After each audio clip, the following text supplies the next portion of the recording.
Well, hey everybody, welcome back to another episode with the Canning Nana and one of our first for the Prepared Pantry series. And it's just going to be a quick update of what we're going to be talking about, and it's officially going to start tomorrow. I'm also going to be giving you a tour of my garden. Um, what I want to say is that we're going to be going over the basics of food storage, being self reliant, food storage for, or being prepared for at least 14 days, we'll start with. Having all your meals ready, what to plan, what to store, um, how to store money, gas, water, all of the essentials that you'll need. And the goal is to have a long term storage, of course, but we're going to start out small and start for a 2 week storage. So we're going to talk about that tomorrow. One of the biggest things I want to talk about is growing your own food and preserving your own food, because that's a major, major thing. When COVID hit last year, there were so many people that were unprepared food wise and had substantial food insecurity. And that's what I'm trying to get across is we need to be more self-sufficient and more self-reliant and not reliant on other people in emergencies, not just a pandemic, but any emergency, unemployment, um, moving, if you get sick, there are so many different emergencies. For Californians, an earthquake is a big thing. Um, have an earthquake kit is a huge thing out here in California that we've been taught since I was a little girl to always be prepared for that and to have at least 2 weeks food storage. And I will tell you guys more about that tomorrow, and a story about the Northridge earthquake in 1994 and how I was able to help people because I have food storage available. And even now during COVID, I've done the same thing. And it's nice to be self-sufficient. And I'm not completely self-sufficient, you guys. I'm not perfect. I have basic food supply. I mean, I have meats and lots of canned things, lots of dehydrated things, lots of freezer things. But the basics like milk and eggs, I have to go out for just like everybody else. I don't have chickens. I don't have room for chickens, and I certainly don't have a cow. So, um, don't have a goat.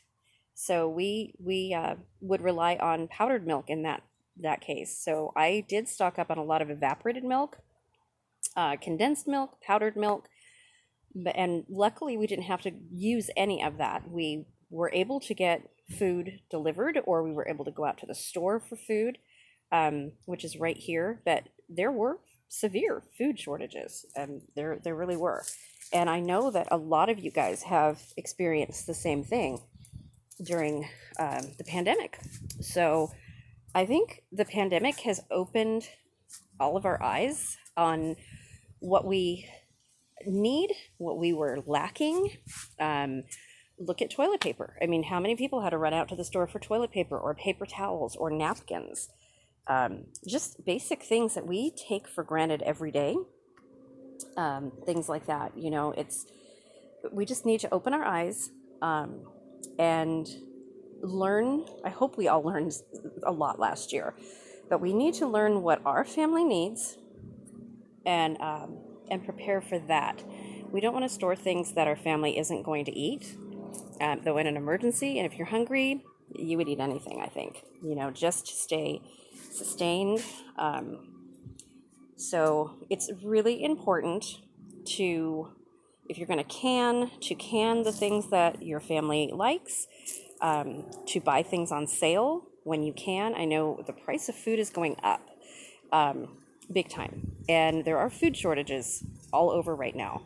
So that prompted me to want to start this series, because I've talked to a lot of people, both locally and online, and there's food shortages. It's kind of even worse than it was last year, which is surprising. But look what happened with the ship being blocked in the Suez Canal. I mean, look at all of the ships that couldn't get through for a long time, and they're still off the coast here of California. They're still in line to come in. There are many ships out there, you guys, still. That is causing a lot of havoc still. It's not only goods, like clothing and stuff like that, but there's a lot of food that is sitting there, produce wise, rotting. That's never going to make it. But there's a lot of canned food and things too. So, and paper products.